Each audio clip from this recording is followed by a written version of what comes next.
चीज का जवाब दे दे है नहीं दोस्त, के गहराई से लिहा रहल बात कहानी की। तो आपकी कहानी की शुरुआत हुई वही भगवान राम, वही हनुमान जी। भगवान शंकर के बाद हनुमान जी का अवतार हुआ उसी रूप में 11वां रौद्र रूप जिसे बताया जाता है। उसके बाद फिर बतौलन कि वही भीम 3 पीढ़ी तक आगे बात के ले जाके छोड़लन। लेकिन वही मर्यादा पुरुषोत्तम भगवान श्री राम लंका फतह करके वापस जब अयोध्या में आए हैं,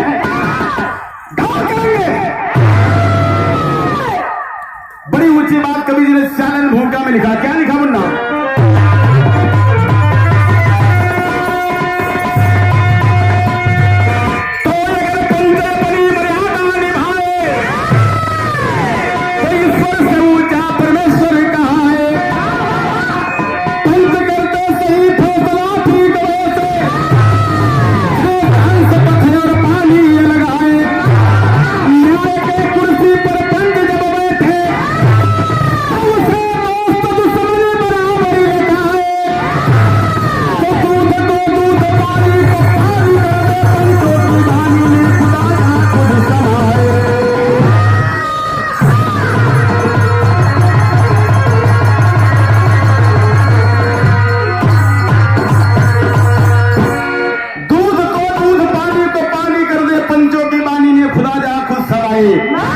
कहानी वही रामायण से एकदम नई चीज।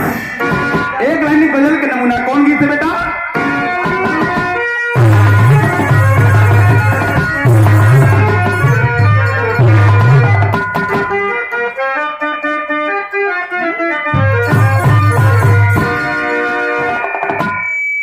देखा हो भैया सही सा थाम ला। हेलो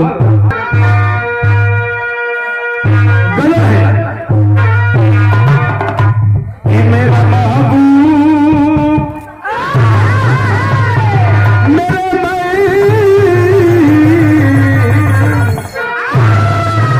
मेरे महबूब मेरे साथी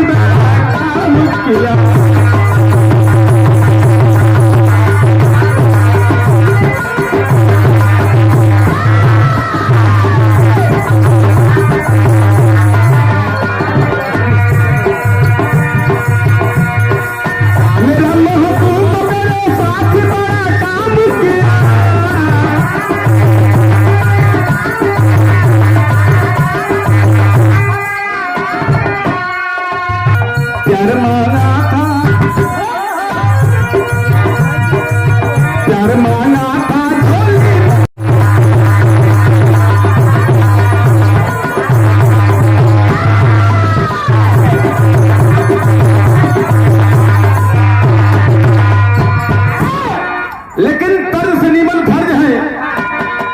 लिखी नसीब में,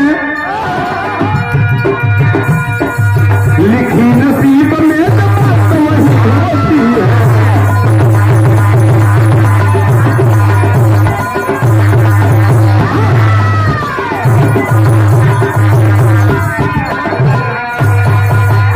अभी हमारे पहलवान भाई बतौले कि गर्व नहीं करना चाहिए। आखिर गर्व किसको हुआ? भगवान राम लंका फतह करके वापस अयोध्या में आए हैं। अयोध्या में आकर घर घर दीप जलाकर दीपावली का पर्व मनाए हैं। जो ईश्वर अपने सिंहासन पर विराजमान हुवन देखन के हो भगवान राम, लक्ष्मण, मई जानकी बगलिए हनुमान जी खड़ा हुवन। देखलन सब आके भगवान राम का चरणिया पकड़े लगलन। हनुमान जी के तहीं सब फूले पच के लगलन। जब फूले पच के लगलन हनुमान जी को गर्व हो गया। तो हुआ क्या? कहानी की शुरुआत हुई मास्टर।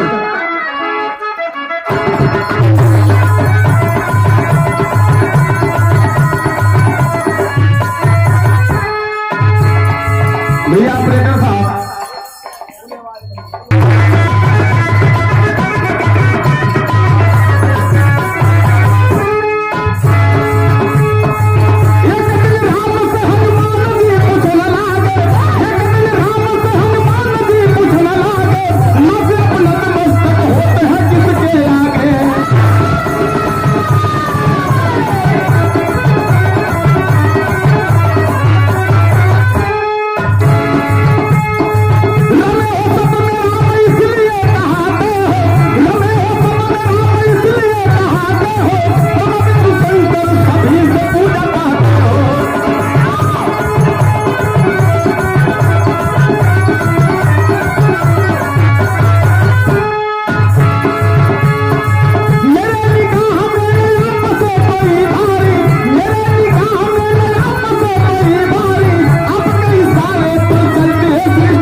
लक्ष्मण जी धनुष पर बाण चढ़ा दिलन। ज्यादा बोलबो तो भयंकर तो काम मिले। भगवान राम जब देखलन लक्ष्मण के आवेश में कलन के ना लक्ष्मण शांत हो जाओ, ये हमारे और हमारे भक्त की बात है, हमारा हमारे भक्त के बीच के बात है, तोते को न मतलब पूछलन कलन के हनुमान जी बोला कुछ कहा जा तो कलन की प्रभु कैसे बोलिए दिक्कत गिने तान ले हुआ। हनुमान जी निवेदन करें प्रभु से, लक्ष्मण जी अपन धनुष बाण नीचे कलन, तब हनुमान जी करें कि प्रभु हमारे मन में कई बात है। भगवान राम माया रूपी समझ न कलन की लगत है इनके कोनो शंका, इनकर विचार भ्रमित हो गया। वही समय कलन कहा बात हो तो हनुमान जी कलन की हमारे प्रभु ये कई चीज ना समझ में आवत हो, जे आवता तुम्हारे चरण पकड़ा था तो हूँ केहू का चरण पकड़ा थे कि नहीं, देखा यही से विराट चल दिलस। बाबू जब तनी बतिया जब सुनन हनुमान जी के तो भगवान राम हंसे लगलन, खलर गेले कभी और हम जाने तो हर मन भ्रमित हो गया। तो आवेश का बात है कहें प्रभु जब तक के बतौबो न हम मानव न, तब वही हनुमान जी आवेश में आकर किए क्या विराम में स्वर्गीय राम जो गुरु वाली गीत बेटा तो जगह बना दे।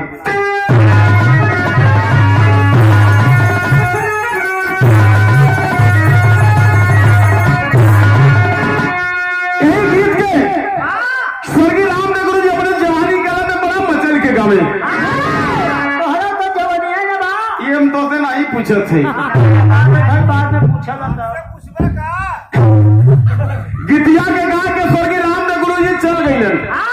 तो तुम गाय के चल जा कहा भैया अपने घरे दिवाली। अच्छा अगर हमारा पिंडा परवाई के तबई छोड़बा काल पर आवाई के देश ही पर आए दादा, लेकिन स्वर्गीय राम ने गुरु जी का मैं का मास्टर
परमेश्वर तब तक के माना बोला। भगवान राम कहे तो ठीक बा जाए के देख ले तो या बात ना करी हम कुछ दूर नहीं लेकर बगिया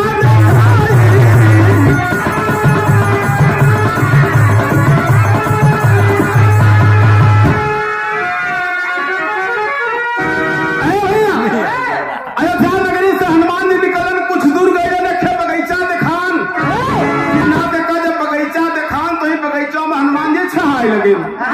छाए लगे तब ले निगाह पड़ा देखे के किसान हर जोता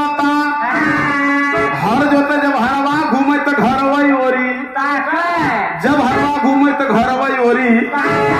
हनुमान जी का फिर बात का बोले हो मन में अहंकार कि देखा भगवान राम का कहाँ पंच कहाँ आए बाबू। वही समय जब हनुमान जी माया से देखलन तो वो किसान के मेहरारू रोक तो गुड़ करीबा पेगलोटा पानी ठेल देता रहा। वहां दिन सोचे लगे कि हमारे रजाऊ का हर जोता जिंदगी जाता, आज कोनो बढ़िया चीज बनाऊ खही तक करे जवा तर हो जाए। रच रच के बाटी चोखा चावल दाल जब बनावे लगी जब बनावे लगी तब हनुमान जी अपन हर किसान जब पुतरी चढ़ गए दोपहरिया का बेला समय जब घड़ी 2 बजाए विष्णु भाई अपन हर खड़ा कर किसनवा हकना ले घरे और चल दे आज चलो 20 हकना हुलब ओकर बुद्धि सही हो जाए रोत गुड़ पानी झेलत रहे आज कुछ नहीं देहेस और मेहरारू बेचारी अपन रज के भोजन पानी बनावत था तब यार हनुमान जी मौका पाई तो वही किसनवा के रूप बनाए के सोचे कर बिहार बड़ी रंगीन तज मास्टर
शंभुनाथ बिंद मिस्त्री ठेकेदार चाचा के तरफ से प्रधानमंत्री चरण में प्रणाम और सब भाई को नमस्कार है। तू घबरा मत चाहे जे जीत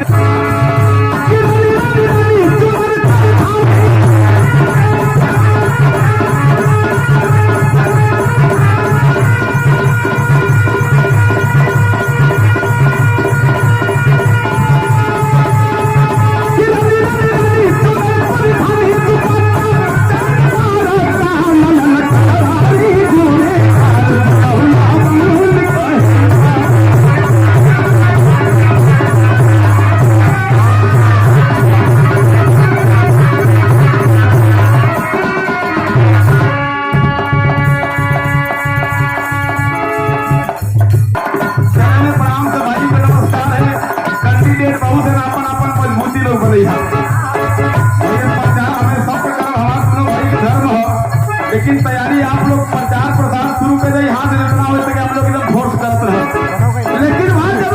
किसनवा खड़े चला विष्णु हनुमान जी सोचे थोड़ा का मास्टर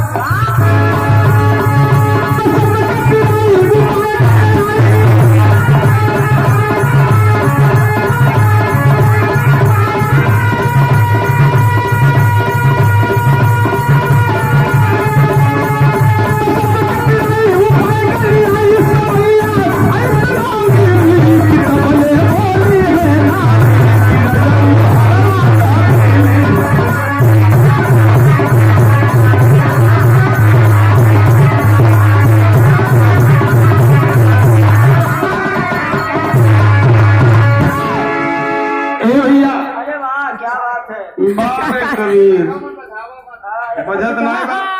नहीं दूध है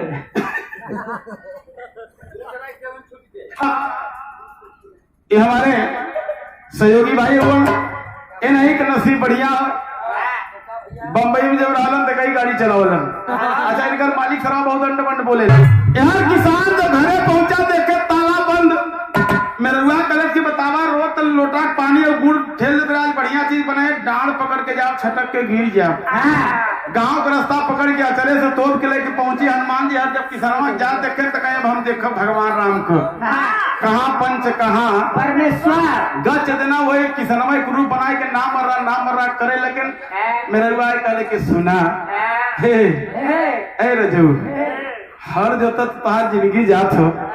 हरवा खड़ा भाई क्या कुछ खाई ला तनिता 2 लिट्टी चपबत करे जवा तो हनुमान जी करण का बिरहा में गीत लगे बेटा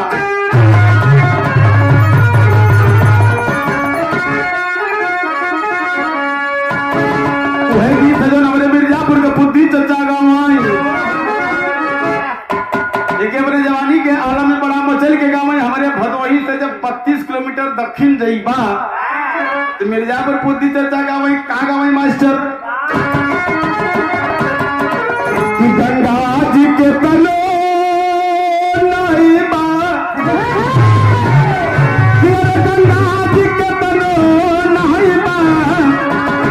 पातर तिरिया ना पैबू राजा। वही से जब 65 किलोमीटर और जब आगे बढ़ जाएगा पूर्व की तरफ के बनारस वाले गाने की थार गोरी गंगा हिलो रे, थार गोरी गंगा हिलो रे, अरे झुलमिया लई गई मंगचरिया। वहां से जब 63 किलोमीटर उत्तर रे बता जौनपुर वाले गाँव वाले की गेहूं के बाल लईगा सुगमा, गेहूं के बाल लईगा सुगमा, अरे बलम मोरा पूरी कुल छोड़ दे कक्का अपने भदोही जिला मुख्यालय सर बताओ गले बगले गांव के चक बस हुई जहां हमारे सारे ससुराल नहीं पूछते कथा दिन कहा ससुराल हमारा समझिया। हाँ काका, जब वहां गई दोपहरिया के बेला माई बहन मौरी चढ़ाओ तेरे केहू के हाथे में दौरी, केहू के हाथे में आगी, केहू के हाथे में मूसल मुरचहवा। आगे वाली गोल शंभू काका दूसर कुछ गावत था, पीछे वाली दूसर कुछ गावत। जो बिचवा वाली रहली वह तो बड़ी खतरनाक। कोनो मेहरारू अपने मर्द के समझावत तक ये पहलवान जा आज जात हो तो ठीक हो, लेकिन जब करने में तो जाना लगा हुई। दीपक भैया अपने पर मत लिया बाबू, बताओ तक कि काल जाऊ ना यही बात पूछबी, अरे काल जाऊ ना यही बात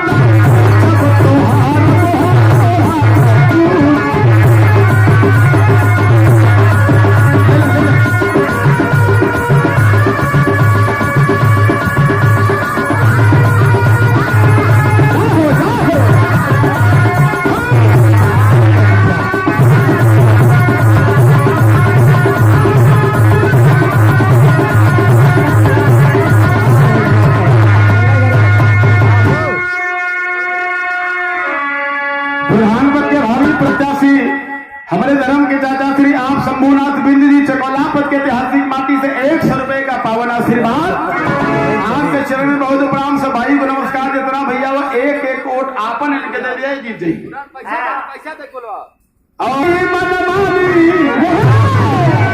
मेरा खाना लेकर आए कई किला हरवा खड़ा कहीं कुछ खाए ले तो हार करे जवा हनुमान जी मौका पाएंगे तो कभी खूब खाई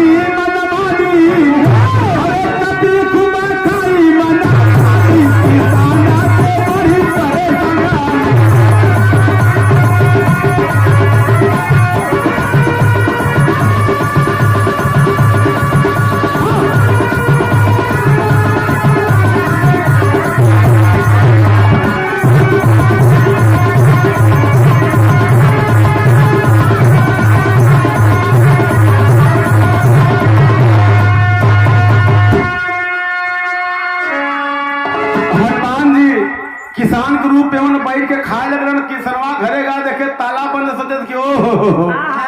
लगा था समूह में चली गई, लगा था समूह में चली गई पैसा निकलवा भाई। वहां तो जब लौट के आए तो देखे तो हनुमान जी किसनवा के रूप में अपन मार लिट्टी चोखा चापे है उन एक लिट्टी में 2 टुकड़ा करे दिया डाल के कट से थेलन है तब वो पाया बहन एक लिट्टी जब सस्ती तो कहीं ऐसा हाथ से बेलिया और हाथ से बेलिया डोला और कभी कुबा खाई गोरी हंस के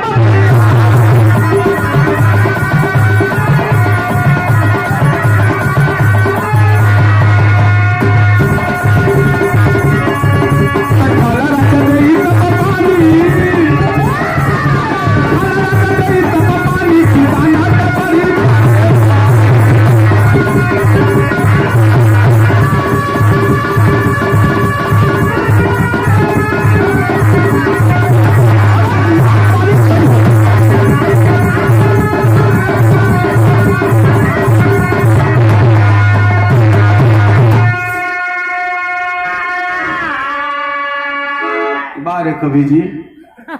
ढेर दिन नजीब घबरा और अपन हनुमान जी चापे हैं लिट्टी न रहीम सदकी ने उठा पानी गड़ गड़ गड़ गड़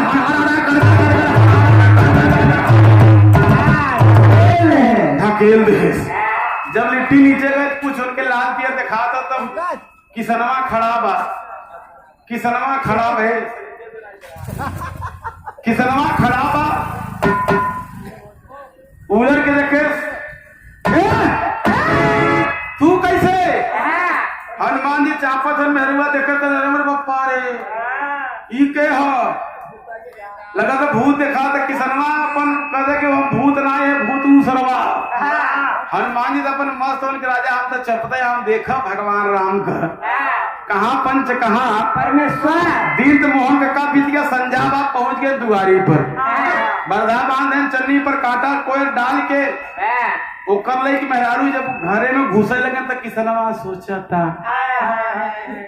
लिट्टी खाए तो ठीक करे चोखा खीर खाए तब तक तो संतोषजनक रहा हमें लगा तब घर पिंडों पर लगा तो सरवा मर जाती है खाए तो भवा का भी राज शैली भाव लगा बेटा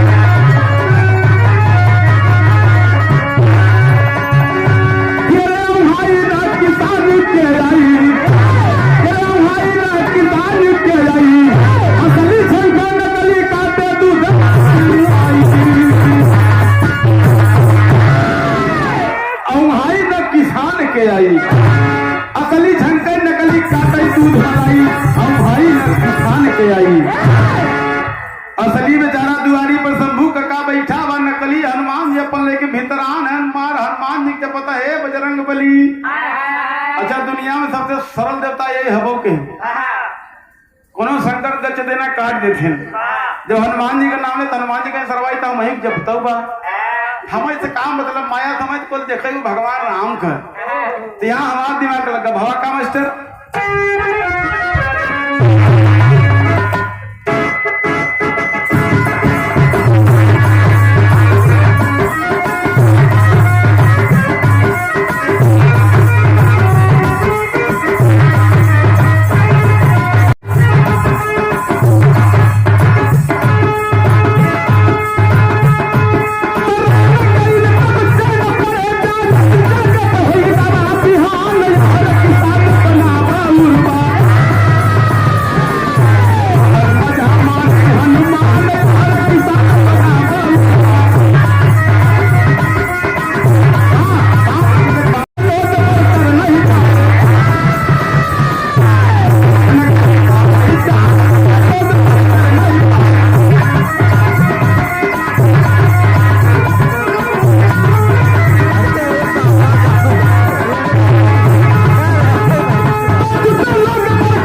जागत हुई गवा बिहान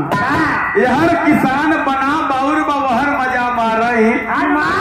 जुटे लोग पर कर नहीं पाए असली नकली का पहचान होके लाचार किसान जाके पंच से रो किया बयान सुबेरा बाबा हनुमान जी निकले मोछा पर ताव देते असली किसनवा निजी पेड़ तो बैठा कहे आई गया सार आई गया पिंडा पार के अरे सारे लिट्टी चोखा खाए तब तक ठीक रहा बाटी चोखा खीर ठेले तब तक संतोषजनक